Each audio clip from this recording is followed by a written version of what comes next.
Hello students, this is a narrated PowerPoint that will serve as a first lecture introducing our course on the historical Jesus. More specifically, the lecture will survey the various quests for the historical Jesus. The traditional approach to the Gospels has been to view them as the inspired and authoritative Word of God. As such, what they say about Jesus is historically accurate and true, has been viewed that way. Jesus' claims about himself were taken at face value. He is the Messiah and the Son of God who came to offer himself as a sacrifice for sins. The miracles were considered to be accurate historical descriptions of what actually happened. This perspective, however, was greatly challenged during the period of European history known as the Enlightenment, when the order of the day was rationalism. Rationalism as a philosophical system claims that the only truth we can know is what can be proven, either by human logic or by scientific investigation. Rationalism often resulted in the philosophical perspective known as deism. Deism claims that God is like a watchmaker. He created the universe, wound it up like a watch, but then let it run on its own natural laws. According to deism, God never intervenes in human history to alter those laws. If that's the case, then the supernatural is essentially ruled out. In biblical studies, especially in Europe, the Age of Reason, or the Enlightenment period, resulted in a so-called scientific examination of the Bible, and especially the Gospels, and what has come to be known as the quest of the historical Jesus. The 19th century quest was essentially an attempt to find and discover the true Jesus, which from the perspective of the investigators would be a non-supernatural one. The launching of the quest is often traced to Samuel Reimarus. Reimarus wrote an article during his lifetime called On the Intention of Jesus and His Disciples. He chose not to publish it because of its controversial nature. In the article, Reimarus claimed that Jesus believed himself to be the Messiah, but when he came to Jerusalem, things went bad. He was arrested by the Romans, tried, and crucified. His disciples, however, could not just let things lie, and so they stole the body of Jesus and began proclaiming the resurrection. In other words, according to Reimarus, Christianity began as a great fraud perpetuated by Jesus' disciples. Reimarus' article was discovered and published after his death. While his thesis was not widely accepted as a theory, his approach to the Gospels is often viewed as sparking this first rationalistic quest for the historical Jesus. What followed were many books written that attempted to discover the real Jesus, which for them would be an unsupernatural or non-supernatural one. One of the most famous examples of these books was by H.E.G. Paulus, another German biblical scholar. Paulus sought to explain Jesus' miracles as natural events that were just misunderstood or misapprehended by primitive people. For example, Jesus' feeding of the 5,000 was viewed by Paulus not as a miracle, but as a picnic of sharing. When the masses got hungry as they were listening to Jesus, one person, following Jesus' example of loving your neighbor, brought out his lunch and began to share it with others. Many others who also had hidden food were impressed by this example and brought out their lunches.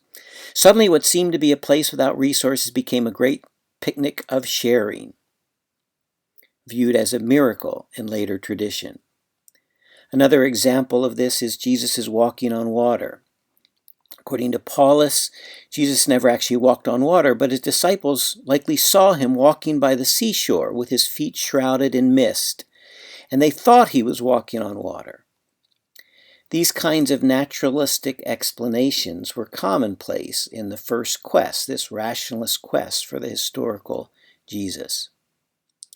This first quest for the historical Jesus is often said to be epitomized in the work of Adolf von Harnack, who wrote a book in English translation called What is Christianity?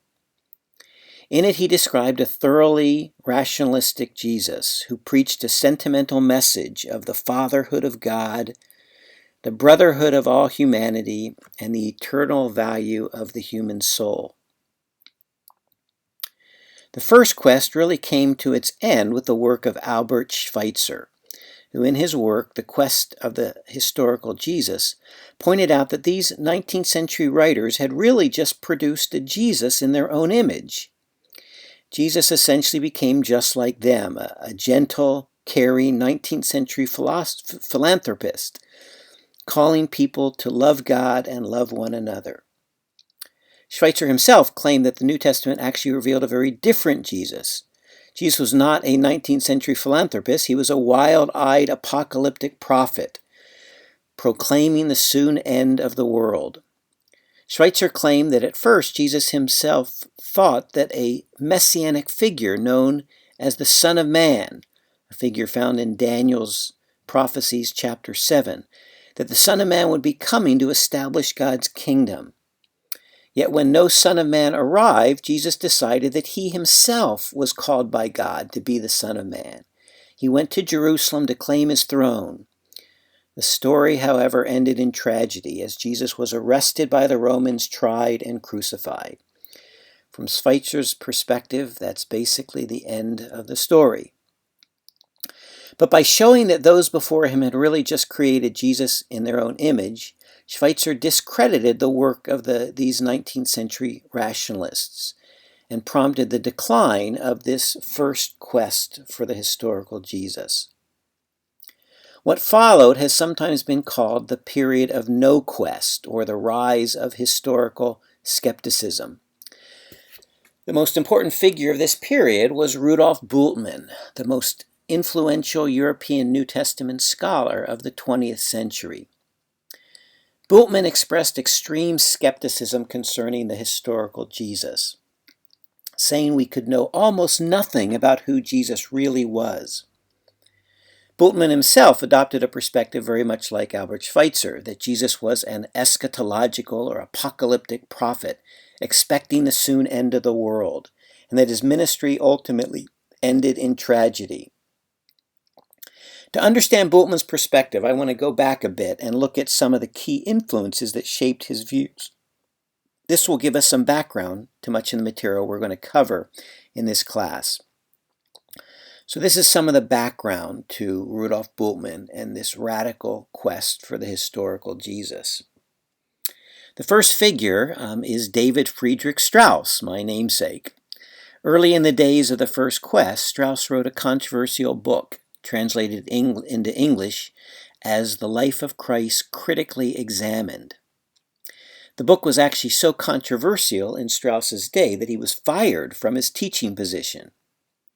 Long before Schweitzer, Strauss claimed that the 19th century quest for the rationalistic Jesus was misguided.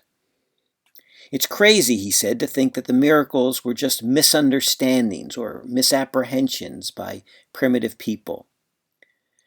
The miracle traditions related to Jesus are much too pervasive for this to be. They occur in all levels of the gospel tradition. So Strauss rejected this rationalistic explanation. But instead of saying the miracles actually happened, Strauss concluded that they must have arisen as myths that developed in the life and ministry of the early church. Strauss said that as the church began telling stories of Jesus, they embellished these stories, just as the Greeks had done with the stories of their gods. Jesus, the Jewish prophet, was gradually morphed into Jesus, the miracle-working Son of God. So the key word to remember with reference to David Friedrich Strauss is the term myth or legend. The gospel tradition, the miracle traditions, are myths that arose in the context of the teaching and preaching of the early church, according to Strauss.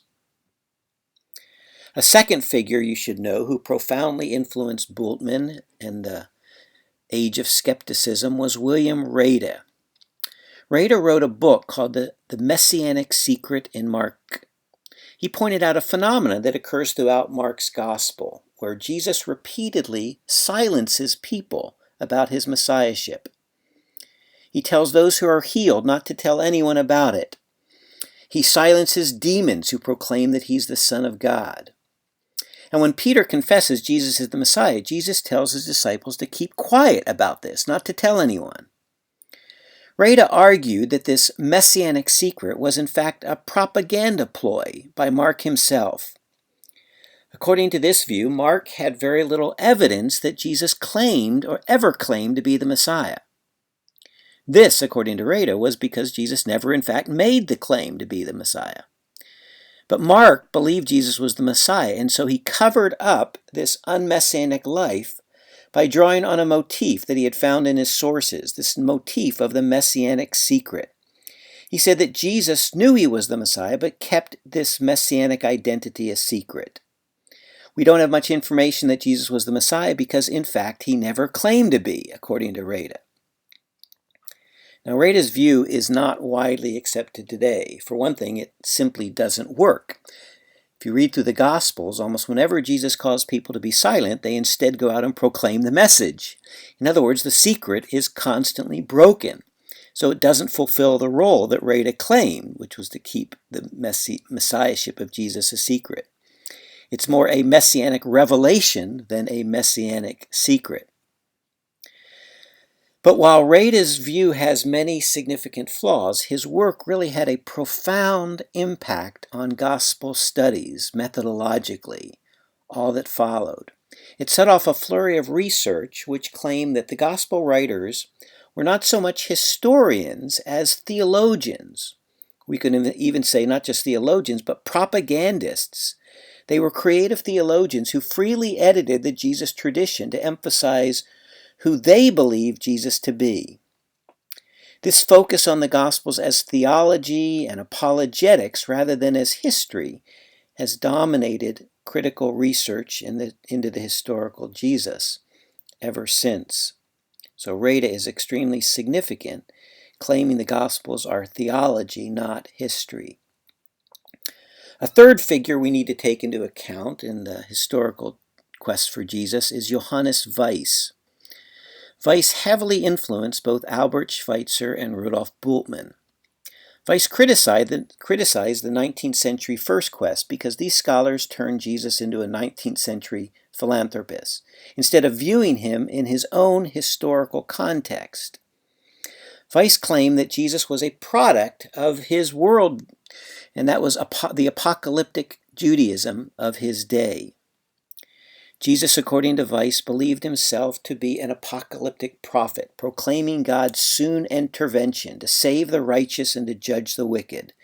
He called people to repent in light of this coming fiery judgment that was coming upon the world from God.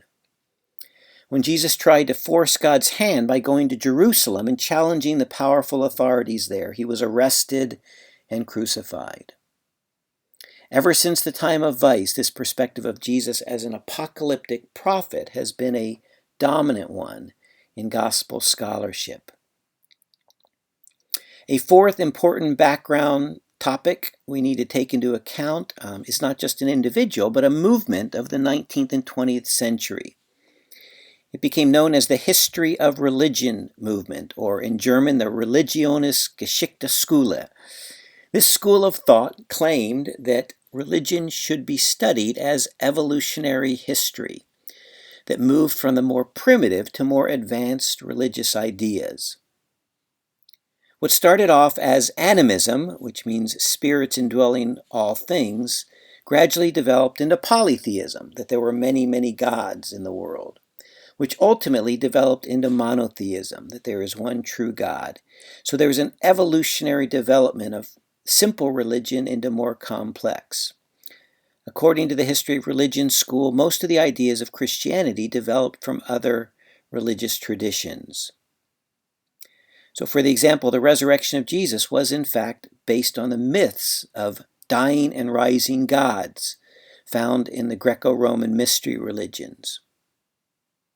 The most famous name in the History of Religion school with reference to the historical Jesus would be William Bossuet, who sought to explain how a Jewish prophet like Jesus could be transformed in a short time into the Son of God and even into God himself.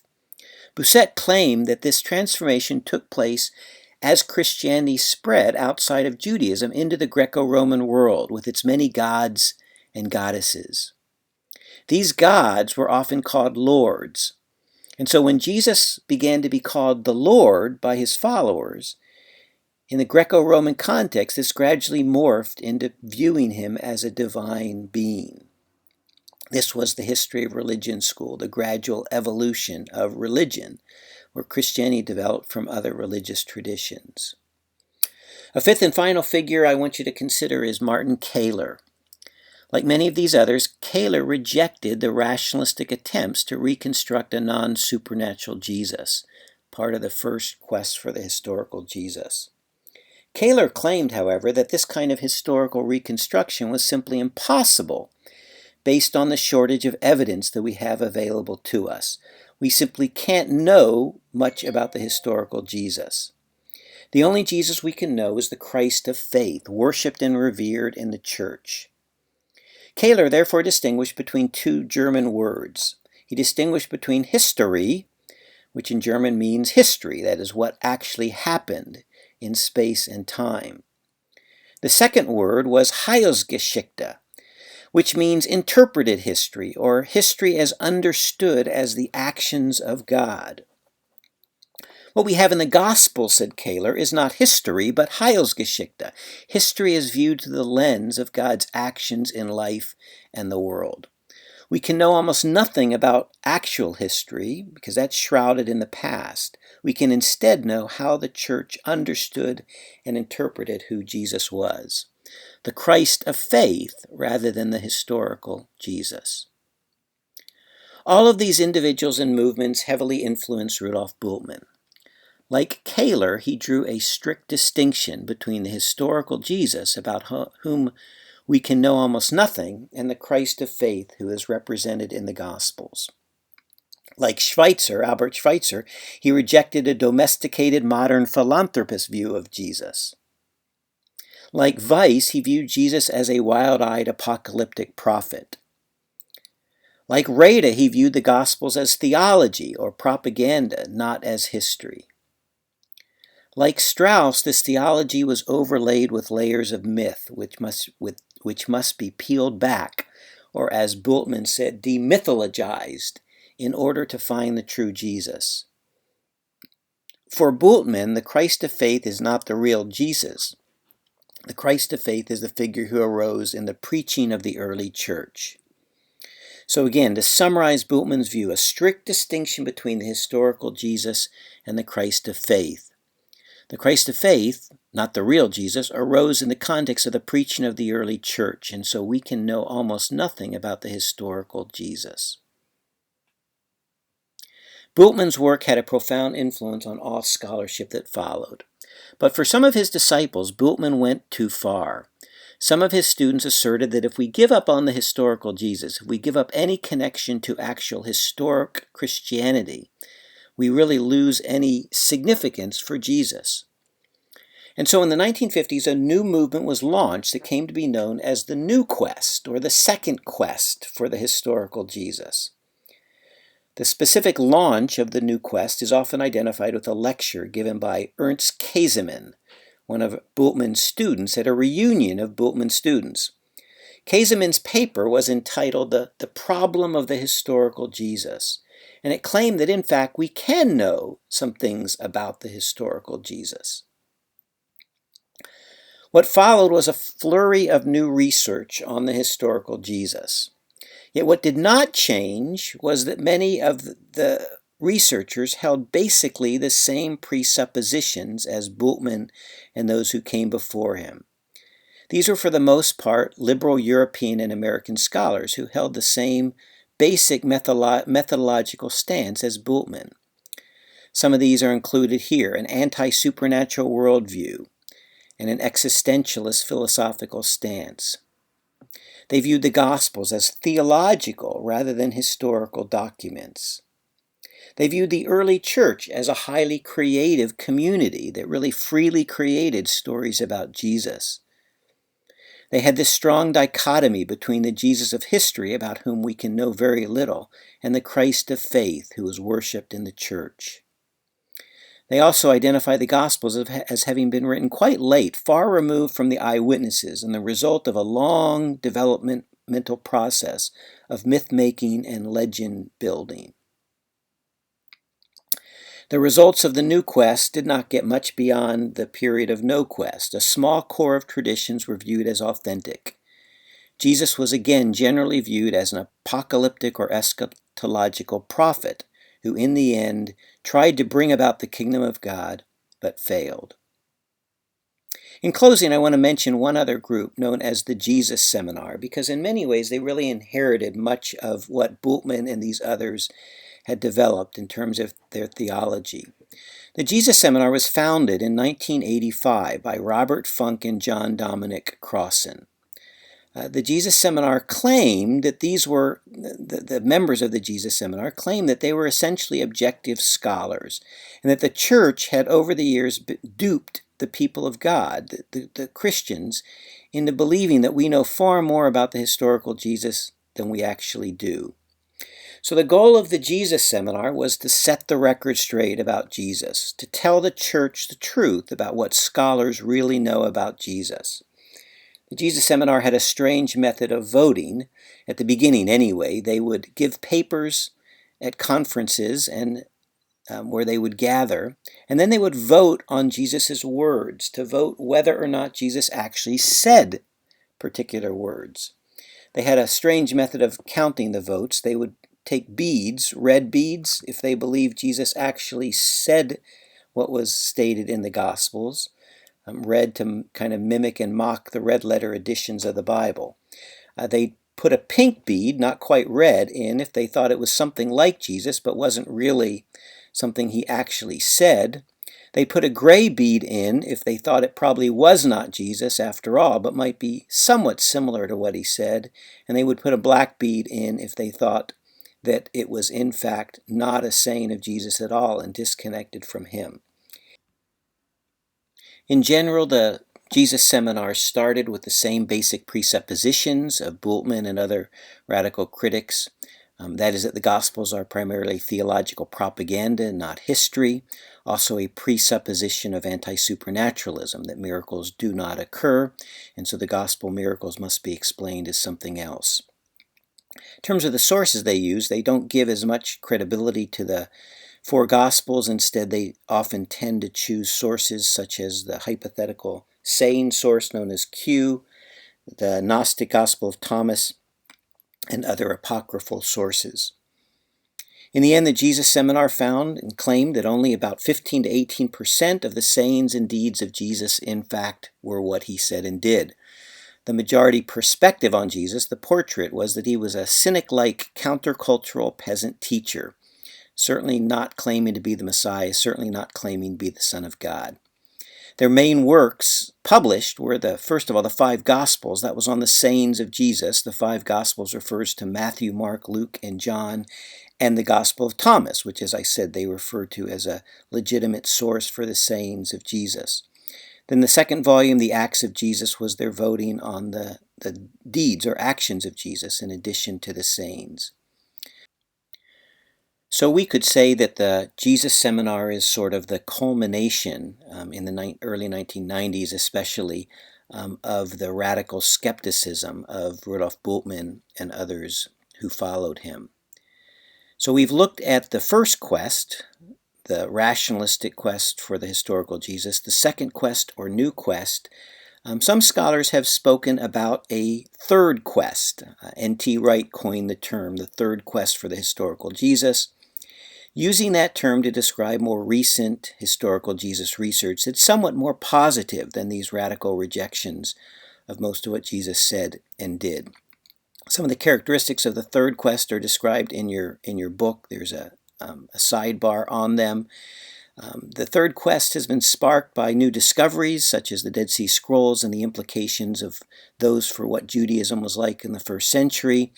More understanding of Gnosticism discovered in the Nag Hammadi Gospels, archaeology like at Sepphoris, large city in Galilee, the significance of that archaeology. Also the development of new methods, sociocultural methods, rhetorical analysis, political investigation, and other new methods of biblical scholarship, new approaches of integration, and then, of course, as we mentioned, the Jesus Seminar and the responses to the Jesus Seminar. Our goal in this lecture has really been to sort of outline the contours of recent historical Jesus research and to sort of lay the framework that we'll follow for the rest of the class.